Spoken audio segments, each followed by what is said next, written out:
Brought to you by Penguin.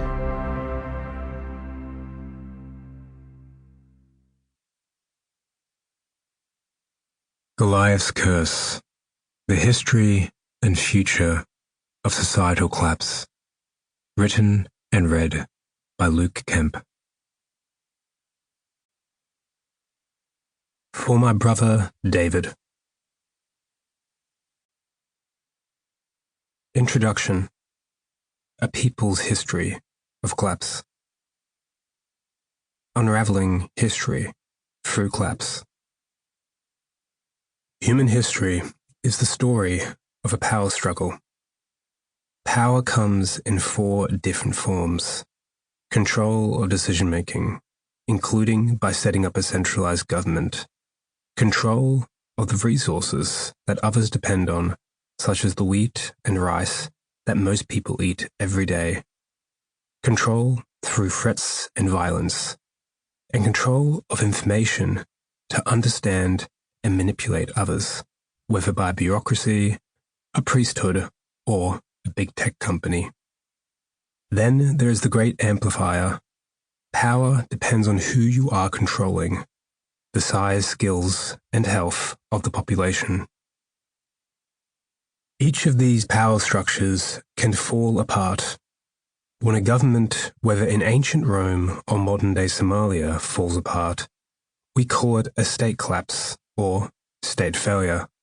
When the economy breaks down, as with the Great Depression in the 1930s, we call it an economic collapse.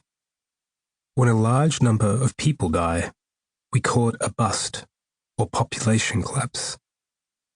Sometimes these power systems crumble together in a relatively rapid and enduring manner.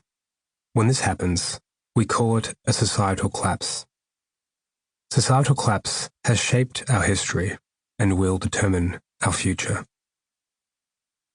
Around 500 kilometers southwest of modern-day Chicago, a city of flat-topped earthen pyramids rises above the Mississippi River. At one stage, there were almost 200 of these mounds covering around 13 square kilometers. The largest pyramid, Monk's Mound, stands at almost 30 meters, making it taller than the White House.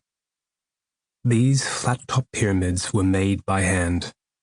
Villagers would dig up the rich soil, transport it with baskets, and layer it carefully to form miniature mountains. They surrounded a grand plaza 490 meters long and 265 meters wide. The layout was eerily similar to those found over 2,000 kilometers southwest in the pyramid cities of Mesoamerica.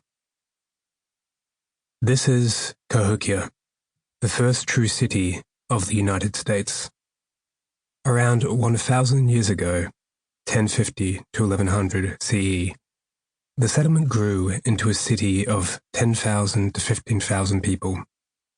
Just a century or so earlier, in 900 CE, corn had been introduced to the area. The boom in agriculture, construction, and population was accompanied by more disturbing practices. Within the abandoned pyramids lie the remains of hundreds of men and women. One of the mounds, Mound 72, contained 272 burials, many of which were ritual sacrifices. They were killed and then tossed into graves as part of an elite funeral. One burial site alone has the skeletons of 53 women, all of which are of reproducing age. 52 are 15 to 25 years old, and one was around 35. The women may have been virgins or a harem of slaves. Another pit contains 4 men with their heads and hands cut off. Other victims kept their hands, but suffered slower deaths, with their finger bones left digging into the sand as they tried to claw their way out. At the top of the burial are 2 men who were buried lavishly, with one sporting a 5-centimeter thick blanket of 20,000 shell beads. Sample complete. Ready to continue?